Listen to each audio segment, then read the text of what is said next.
1974 ഇറങ്ങിയ ചക്രവാകം സിനിമ, അതായത് തോപ്പിൽ പാസി സംവിധാനം ചെയ്ത പ്രേംനസീർ ചിത്രം, അതിലെ ഒരു പ്രധാന ലൊക്കേഷനായിരുന്നു ഈ സ്ഥലം.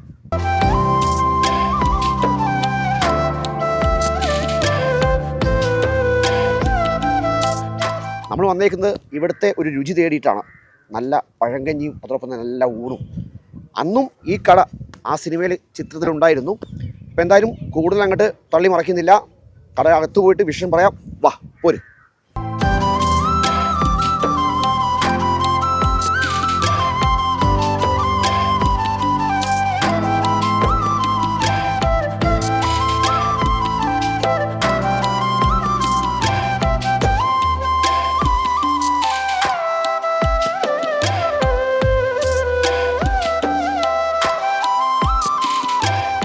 മറ്റേ പ്രേംനസീർ ചിത്രം വെച്ച ചക്രവാകം അല്ലേ?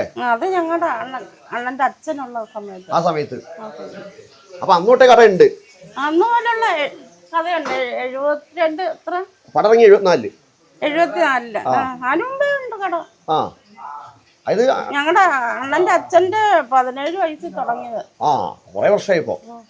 അപ്പൊ അമ്മ തുടങ്ങിയിട്ട് ഇപ്പം ഏറ്റെടുത്തിന് 30 വർഷം കഴിഞ്ഞിട്ടുണ്ടാവും അല്ലേ? 32 വർഷമായി. അപ്പൊ അന്നും പഴങ്കഞ്ഞി എന്തായിരുന്നു അന്നൊക്കെ? അല്ല, അന്ന് പഴങ്കഞ്ഞിയൊന്നുമല്ല. അന്ന് ഞങ്ങക്ക് കഞ്ഞിയുണ്ട്. രാവിലെ കാപ്പി, രാവിലെ പത്തിരി, ദോശ, പുട്ടാ പ്രധാനം അന്ന്. ഇപ്പൊ പരിപാടി ഇല്ല. ഇപ്പൊ ഉച്ചയൂണും പഴങ്കഞ്ഞിയും അങ്ങനെ അടയ്ക്കും. നമ്മൾ രാവിലെ തുറക്കും. രാവിലെ 4 മണിക്ക് വരും. 4 മണിക്ക് വന്നാലല്ലേ 7 മണിയാകുമ്പോഴത്തേക്ക് കൊടുക്കാൻ പറ്റും. അപ്പൊ 7 മണി തൊട്ട് പഴങ്കഞ്ഞി കിട്ടും.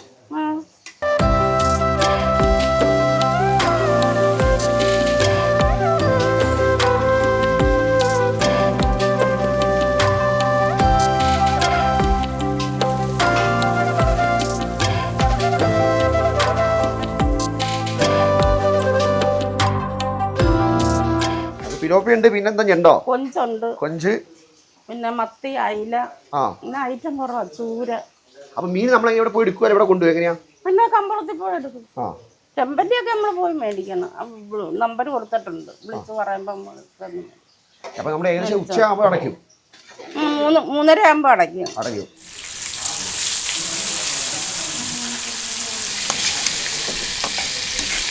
ഇതിപ്പോ ഉച്ച കപ്പയോ? അല്ല, ഇതിപ്പോ തീരുമാനം അടുത്ത തീരുമ്പോൾ അടുത്ത് വേണ്ട. പഴങ്കഞ്ഞിക്ക് ചീനി വേണം. പഴങ്കഞ്ഞി ചീനി ഇല്ലെങ്കിൽ ശരിയാകത്തില്ല. പിള്ളേർക്ക് ഇഷ്ടമല്ല. ചീനി വേണം. ചീനി പുതിയ 2 വരും. ചീനി പിന്നെ പുതിയ വാങ്ങിക്കാൻ വരും. അപ്പോൾ ഇല്ലെന്ന് പറഞ്ഞാൽ ശരിയാകത്തില്ല. 3 മണിയുടെ ചീനി വേണം. നമ്മൾ ഇതിനകത്ത് ഇനി എന്ത് വേണ്ട? മത്തിയല്ലയോ? 3 അയില, ഒരു മത്തിയല്ലോടാ. ഒരു ചീനി.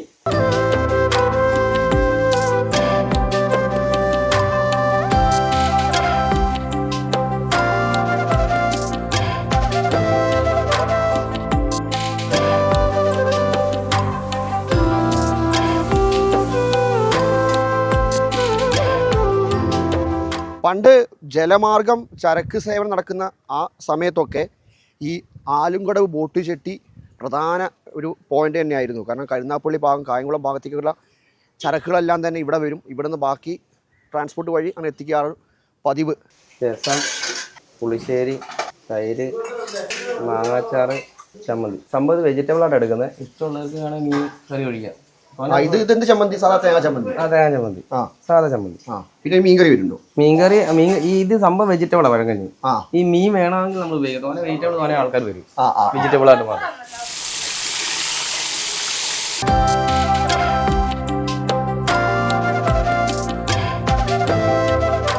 എന്നാ ഒരു ഫീലല്ലേ. ഒന്നാമത് നമ്മുടെ പഴങ്കഞ്ഞി എന്ന് പറയുന്നത് തന്നെ ഒരു നൊസ്റ്റു ആണല്ലോ. നമുക്ക് ഭയങ്കര നൊസ്റ്റാൾജി ആയിട്ടാണ് പഴങ്കഞ്ഞി. അതോടൊപ്പം തന്നെ ഇങ്ങനൊരു ആംബിയൻസ്, എന്തൊരു ആംബിയൻസാണ്. അതായത് കടയുടെ പുറത്തിരുന്നാൽ തന്നെ മൊത്തം ഈ ആലുംകടവ് മൊത്തം കാണാൻ വേണ്ടി സാധിക്കും. അപ്പം നമ്മൾ പിന്നെ അകത്ത് തിരക്കായിട്ട് പുറത്തേക്ക് ഇരുന്ന കേട്ടോ. ഇവിടെ ഇരുന്ന് കഴിഞ്ഞാൽ പഴങ്കഞ്ഞി ഇങ്ങനെ കുഴച്ച് അടിക്കണം. വാ പൊളി. 50 രൂപ കേട്ടോ പഴങ്കഞ്ഞിക്ക് റേറ്റ് വരുന്നത്. ഉച്ചയ്ക്ക് ഊണും ഉണ്ട്. പക്ഷേ പഴങ്കഞ്ഞിയാണ് ഇവിടുത്തെ ഹൈലൈറ്റ്. പഴങ്കഞ്ഞി കുടിക്കാനാണ് ആൾക്കാർ കൂടുതൽ ഇത്ര അകത്തേക്ക് വരുന്നത്. കരുനാഗപ്പള്ളിയിൽ നിന്ന് ഒരു 3 കിലോമീറ്ററോളം അകത്തേക്ക് എത്തണം ആലുംകടവ്. അപ്പോൾ നമ്മൾ കുറച്ച് ചെമ്മീൻ എടുത്തു, പിന്നെ ചൂര എടുത്തൊരു കഷ്ണം, പിന്നെ അയില, മത്തി, നല്ല തേങ്ങാ ചമ്മന്തി, കൂടെ കപ്പ, മരച്ചീനി, പിന്നെ പുളിശ്ശേരി, രസവും കുഴച്ച് ഞമ്മണ്ടി അടിക്കണം.